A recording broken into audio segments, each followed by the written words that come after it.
고향으로 또 가까운 친척들도 만나고 그러면서 좋은 시간을 가졌을 것으로 생각합니다. 한국에서는 어버이날을 5월 8일로 정해서 아버지와 어머니에게 카네이션을 달아드리는 그런 날이고 1년 동안 또는 평생 동안 우리를 사랑하여 주시고 키워주시고 돌봐주신 것에 대해서 감사하는 그런 한 주간이었을 것입니다.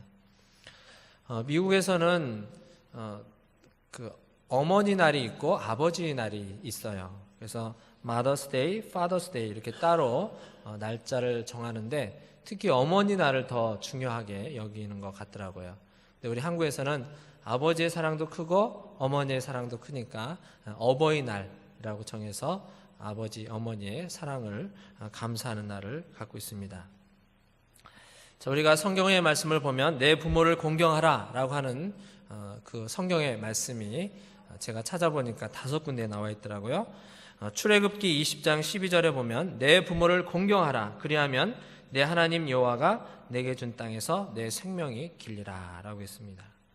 또 마태복음 15장 4절에 보니까 하나님이 이르셨을 때 내 부모를 공경하라 하시고 또 아버지나 어머니를 비방하는 자는 반드시 죽임을 당하리라 하셨거늘이라고 기록하고 있습니다. 마태복음 19장 19절에 보면 내 부모를 공경하라 내 이웃을 내 자신과 같이 사랑하라 하신 이것이니라 라고 말씀했습니다. 마가복음 7장 10절에 보면 모세는 내 부모를 공경하라 하고 또 아버지나 어머니를 모욕하는 자는 죽임을 당하리라 하셨거늘 했습니다. 또 마지막으로 마가복음 18장 20절에 보면 내가 계명을 안 하니 간음하지 말라, 살인하지 말라, 도둑질하지 말라, 거짓 증인하지 말라, 내 부모를 공경하라 하였느니라 라고 말씀했습니다. 자, 첫 번째로 부모님을 주 안에서 순종하는 우리 청년 여러분들이 되시기를 바랍니다. 자, 오늘 1절의 말씀을 보니까요, 자녀들아 주 안에서 너희 부모에게 순종하라 이것이 옳으니라 라고 말씀했습니다. 여러분의 부모님의 말씀을 순종하시게 되길 바랍니다. 우리 부모님은요, 여러분들이 여러분의 부모님이 안 계셨다면 이 땅에 태어나지 않았잖아요. 여러분들에게 잘 해주셨든지 잘못 해주셨든지 그거와 상관없이 여러분들을 이 땅에 보낼 수 있도록 한 것이 바로 여러분 아버지와 어머니의 은혜입니다. 저도 마찬가지고 여러분도 마찬가지. 아버지 어머니가 없으면 어떻게 이 땅에 태어날 수가 있을까요? 그런데 이 부모님을 섬기되 우리 잘 따르고 섬겨야 됩니다. 그런데 여기 전제 조건이 있는데 이것이 뭐냐면 주 안에서 너희 부모에게 순종하라 라고 했습니다. 자, 주 안에서라는 것은 뭐냐면 in Christ인데 만약에 여러분의 부모님이 여러분들이 신앙생활하는 것을 반대해서 교회 가지 말고 신앙생활하지 말라라고 하면 어떻게 해야 되죠?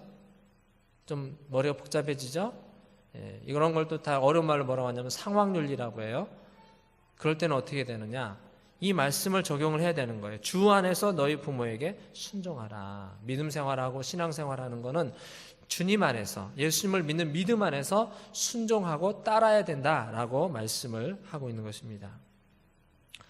청년 여러분, 여러분의 아버지 어머니에게 여러분 아버지나 어머니 가운데 예수님을 믿지 않는 분들이 계시죠.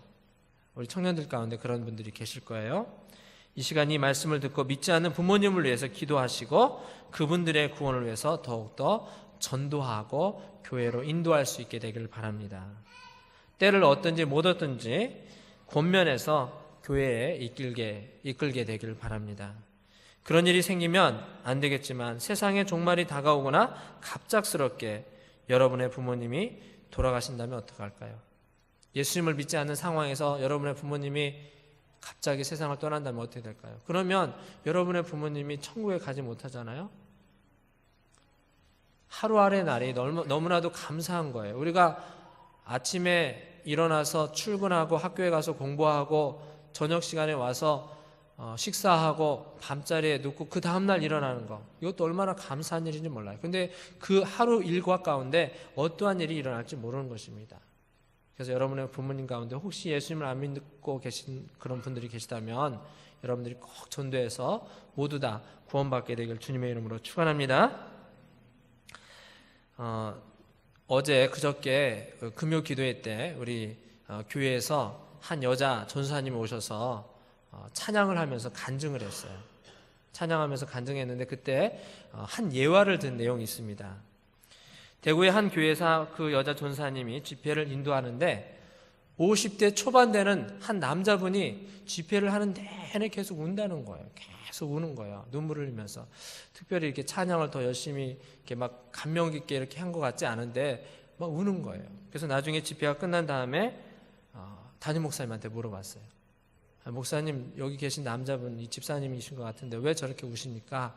라고 이렇게 물어봤더니 그분에게 20살 먹은 아들이 있었대요. 근데 이 20살 먹은 아들이 갑자기 세상을 떠난 거예요.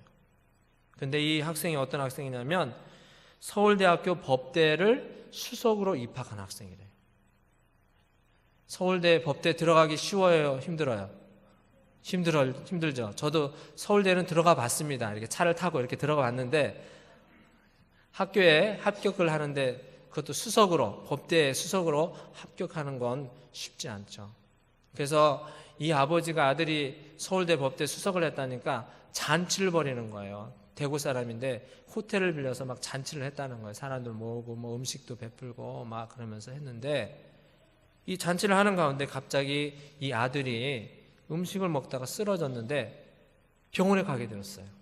그래서 이 검사 저 검사 뭐 다 하니까 결과가 뭐냐면 위암 3기라는 거예요. 위암 3기. 위암 4기면 끝나는 거죠? 근데 위암 3기라는 거예요. 그래서 공부할 때 밤잠 못 자고 열심히 공부하는데 그 속이 쓰리다고 이렇게 얘기했는데 뭐 괜찮겠지 이렇게 생각을 했는데 이 아들이 위암 3기라는 것을 알고서 병원에 입원해서 이런 치료 저런 치료를 하는 거예요.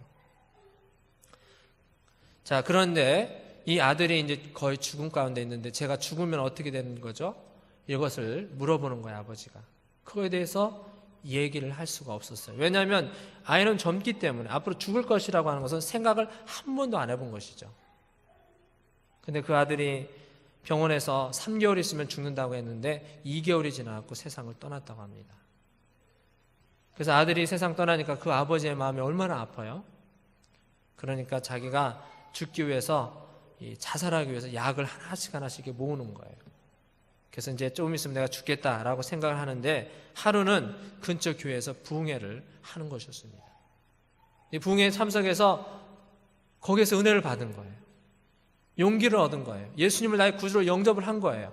그러면서 죽음에 대해서, 천국에 대해서 확실히 알게 되었다고 합니다. 그러면서 예수님을 영접하고 하나님의 아들이 되고 예수님의 제자가 되었어요. 그러면서 이 집회에 참여하면서 그렇게 그분이 울었다라고 하는 것입니다.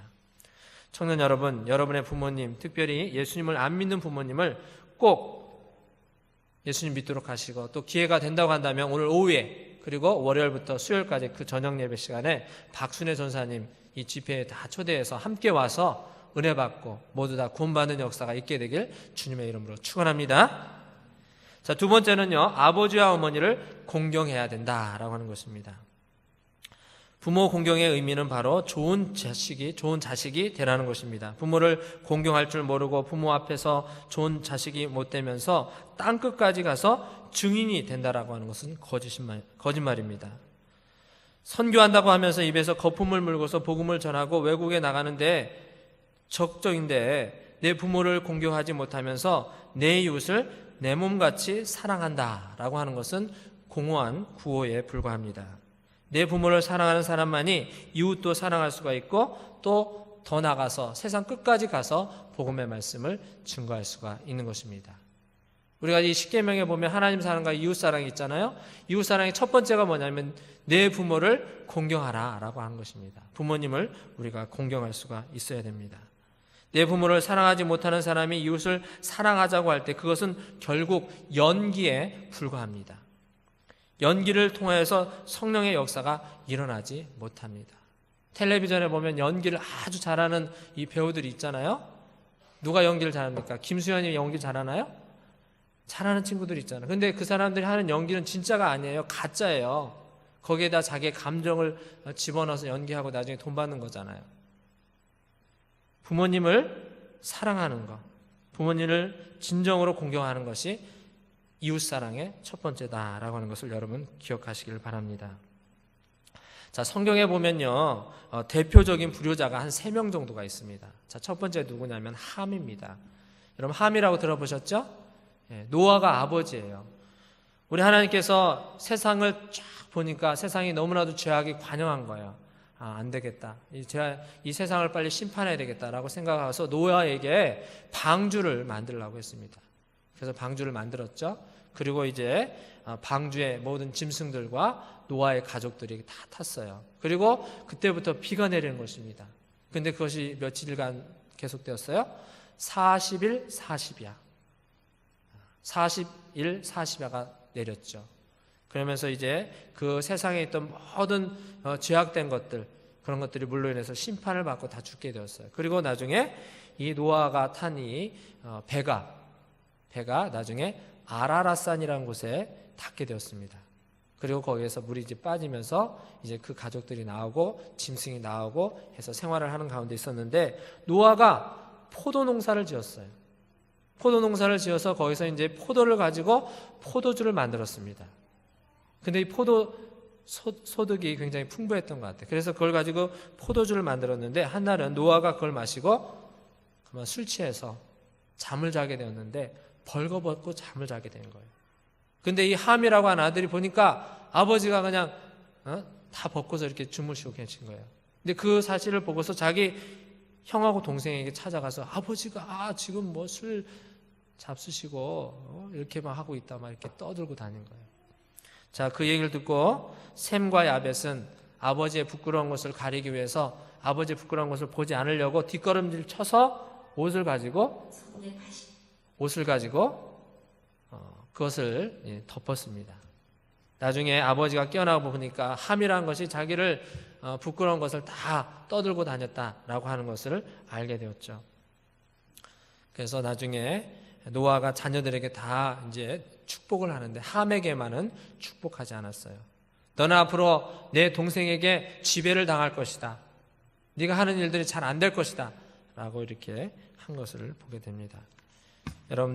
여러분의 부모님이 잘 나셨든지 아니면 잘 못 나셨든지, 몸이 건강하시든지 아니면 건강하지 못하시든지, 공부를 많이 하셨든지 공부를 많이 하지 못하셨든지, 부모님을 사랑하고 존경할 수 있는 여러분들이 되시길 주님의 이름으로 축원합니다. 자, 두 번째는 흠니와 비느하스가 있어요. 흠니와 비느하스는 엘리 제사장의 두 아들들이었습니다. 근데 그들은 성전에서 섬기는 일을 했습니다. 제사장의 아들임에도 불구하고 아버지에게 또 많은 사람들에게 유익을 주지 못했어요. 하나님께 드리는 예물, 재물이 들어오면 그걸 자기들이 먼저 먹는 거예요. 조금만 기다리면 됩니다. 하나님께 먼저 그 재물을 다 드리고, 그리고 나서 조금만 기다리면 그걸 가지고 가족들이 먹을 수가 있는 거예요. 그런데 그 고기를 삶고 있는 것을 쇠스랑을 가지고 찍어서 자기들이 먼저 먹는 거예요. 또 어떤 일을 했느냐? 성전에서 섬기는 여인들을 건드렸어요. 아버지에게 효도하지 않았습니다. 그래서 나중에 어떻게 되죠? 흠니와 비느하스가 나중에 전쟁에 나갔다가 한날에 같이 죽게 됩니다. 이런 불행의 사건이 있어요. 그리고 자기 아버지도 그 소식을 듣고 그날 죽게 됐죠. 그리고 그 가족 가운데 하나님의 축복이 없는데 나이가 많은, 노인이 없는 그런 가족이 되었어요. 다 젊을 때 세상을 떠나는 거예요. 부모님을 잘 섬기지 아니하고 하나님을 섬기지 않을 때 이러한 형벌이 내리게 돼 있는 것입니다. 세 번째, 압살롬이라고 하는 아들이 있습니다. 이 압살롬이라고 하는 아들은 다윗의 여러 명의 아들 가운데 한 명이었어요. 아주 잘생겼습니다. 준수합니다. 그런데 이 마음속에 어떤 마음이냐면 왕이 되고 싶은 마음이 있어요. 심지어는 자기 아버지를 죽이고 왕이 되려고 했습니다. 그래서 반역을 일으키게 되죠. 그 때문에 아버지가 이리저리 쫓겨 다닙니다. 나중에 이 압살롬이 위기 가운데 있었고 그 자기 부하들에게 압살롬을 잡을 때 절대 죽이지는 말라고 했습니다. 그런데 요압 장군이라는 사람이 이 압살롬을 죽이게 되죠. 압살롬이 죽었을 때 다윗은 너무나도 슬퍼했습니다. 압살롬아, 압살롬아, 내 사랑하는 압살롬아, 이렇게 하면서 굉장히 슬퍼하는 것을 보게 됩니다. 이 압살롬이 바로 불효자의 대표적인 인물이라 할 수가 있습니다. 자, 그렇다면 성경에 보면 이 불효자만 있는 것이 아니에요. 또 효자도 있습니다. 자, 첫 번째 바로 우리 예수님입니다. 우리 예수님께서도 인간의 육신을 입고 이 땅에 태어나셨습니다. 그 육신의 어머니가 누구죠? 마리아입니다. 자, 마리아입니다. 이 마리아가 있는데 예수님이 이제 3년 반 동안의 공생애를 마치시고 이제 유대인들이라든지 이런 로마 병사들에 의해서 붙잡혀서 십자가에 달려 돌아가기 전에 골고다 언덕에서 자기 사랑하는 제자인 요한에게 자기 어머니를 맡기는 장면이 있습니다. 어머니를 맡긴다, 네가 잘 섬기도록 하여라 라고 부탁을 하고 예수님께서 십자가에서 달려 돌아가셨습니다. 이 말을 들은 사랑하는 제자 요한이 어머니를 모시고 살았다라고 하는 것이 성경에 기록되어 있습니다. 자, 요한복음 19장 26절에서 27절의 말씀을 보면요, 예수께서 그 모친과 사랑하시는 제자가 곁에 섰는 것을 보시고 그 모친께 말씀하시되 여자여 보소서 아들이니이다 하시고 또 그 제자에게 이르시되 보라 내 어머니라 하신데 그때부터 그 제자가 자기 집에 모시니라 라고 했습니다. 예수님이 세상을 떠나지만 자신의 육신의 어머니를 모실 수 있도록 그렇게 배려를 했던 것을 보게 됩니다. 두 번째 효자는 이 다윗입니다. 다윗은 원래 목동이었습니다. 양을 치는 사람이었습니다. 아버지가 양들을 잘 치라고 부탁을 했을 때 이 아들은 아버지의 말씀에 순종을 잘했습니다. 사자나 곰 같은 것이 와서 양을 붙잡아 갈 때 그 입에서 양을 빼오는 그런 일을 했습니다. 자기의 목숨을 걸고 아버지의 명령이기 때문에, 아버지의 부탁이기 때문에 이런 일을 했던 것을 보게 됩니다. 우리 하나님께서는 이 다윗의 부모님을 사랑하는 그 모습을 보시고 이 양들을 잘 돌보고 키우는 모습을 보고 이스라엘 민족을 맡겨도 되겠구나 라고 생각을 하시고 우리 하나님께서 다윗에게 이스라엘 민족을 맡기신 것입니다. 자, 나에게 맡긴 일을 성실하게 최선을 다해서 하게 되면, 이 작은 일에 대해서 충성을 하게 되면 우리 하나님께서 더 큰 일을 맡기십니다. 그 큰 일에 대해서 여러분들이 충성하게 되면 더 큰 일을 여러분들에게 맡기십니다. 여러분의 부모님이 부탁하는 일, 또 여러분의 상사가 부탁하는 일, 또 교회에서 부탁하는 일이 있다고 한다면 그것에 대해서 최선을 다해보세요. 작은 것에 충성된 사람은 큰 것에도 충성이 됩니다.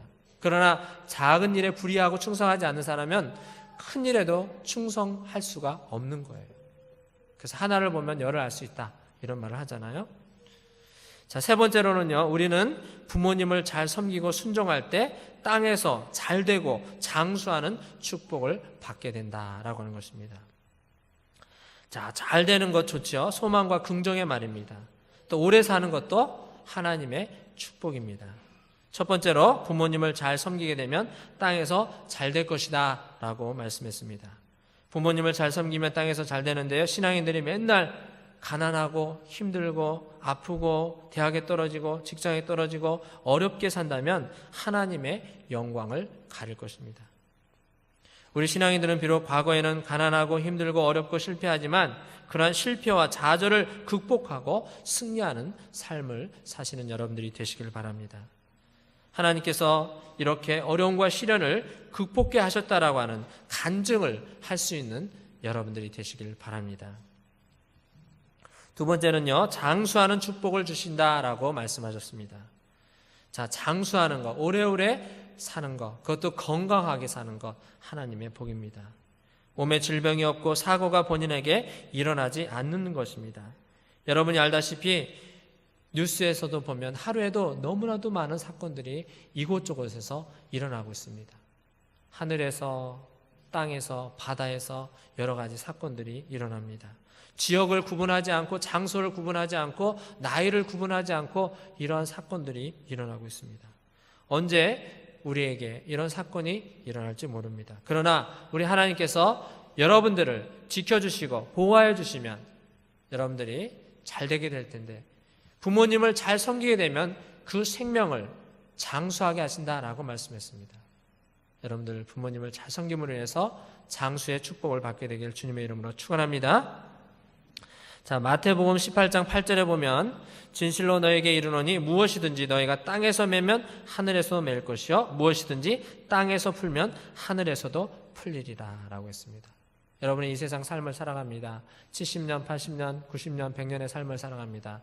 이때 첫 번째로 하나님을 사랑하고 두 번째 이웃을 사랑하되 부모님을 잘 사랑하고 정말 이 땅에서 놀랍게 주님의 주신 사랑과 은혜 가운데 부모님을 잘 섬기고 여러분의 사명을 감당하게 되면 하늘에서도 풀려지는 역사가 있다라고 분명히 말씀하고 있습니다.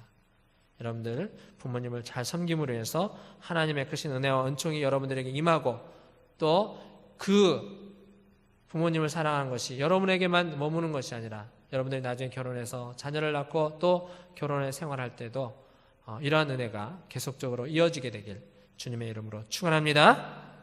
자, 이 시간 우리 합심으로 기도할 때요, 세 가지 제목을 가지고 같이 통성으로 기도하기를 원합니다. 자, 여러분의 부모님의 영혼과 건강을 위해서 기도해 주시길 바랍니다. 특별히 예수님을 믿지 않는 부모님이 계시다고 한다면 여러분의 부모님의 구원을 위해서 기도해 주시기 바랍니다. 또한 여러분의 속해 있는 공동체와 목장을 위해서 기도하시길 바랍니다. 세 번째, 오늘부터 시작되는 박순애 전사님 부흥성회를 위해서 이 세 가지 기도 제목을 가지고 우리 통성으로 한 2분 정도만 통성으로 기도하겠습니다. 주님의 이름으로 부르며 통성으로 기도하겠습니다. 주여, 아버지 하나님, 우리 부모님 영혼을 지켜 지켜주시고 인도하여 주시옵소서. 건강을 지켜주시옵소서. 아버지 평생도록 자녀들을 키우시느라 여러가지 수고하시고 노력하신 그 모든 노고를 주님께서 아버지 알시고 칭찬하여 주시고 능력으로 함께하여 주시옵소서. 특별히 기도와 함께는 아버지 하나님, 우리들의 부모님, 우리 청년들의 부모님 가운데 예수님을 알지 못하는 분이 계시다고 한다면 이 자리에서 같이 함께 기도할 때 그 부모님이 예수 믿고 주님 앞에 돌아오는 역사가 일어나게 하여 주시옵소서. 아버지 하나님, 평생 살더라도 예수님을 나의 구주로 영접하지 않으면 다 지옥에 갈 수밖에 없습니다. 아버지 하나님, 우리만 구원받는 것이 아니라 우리 부모님도 다 예수 믿고 구원받아 하나님 나라의 백성 되게 하여 주시옵소서. 예수님의 제자 되게 하여 주시옵소서. 하나님의 아들과 딸이 될 수 있도록 주여 축복을 허락하여 주시옵소서. 은혜를 허락하여 주시옵소서. 아버지 하나님, 우리 청년들이 속해 있는 공동체와 목장을 위해서 기도합니다. 아버지 하나님, 여러 심령들이 있습니다. 그들이 모두 다 하나 되어 주님을 섬기며 주님 앞에 나가게 해 주시옵소서. 신실한 믿음과 신앙을 가지고 세상의 유혹과 시험 가운데 이기며 나갈 수 있는 우리 청년들이 되게 하여 주시옵소서. 오늘 오후부터 시작되는 박순애 전사님 풍성회에 함께 해 주시사 우리 청년들이 다 같이 함께 모여서 예배함으로 말씀 들음으로 큰 은혜 받고 결단하고 절대 절망 가운데서 절대 희망으로 바뀌어지는 귀한 역사가 있게 하여 주시옵소서. 예수 그리스도의 이름으로 기도합나이다. 아멘. 자, 이 시간에는 우리 송준선 목장에서 나오셔서 봉헌 찬송과 봉헌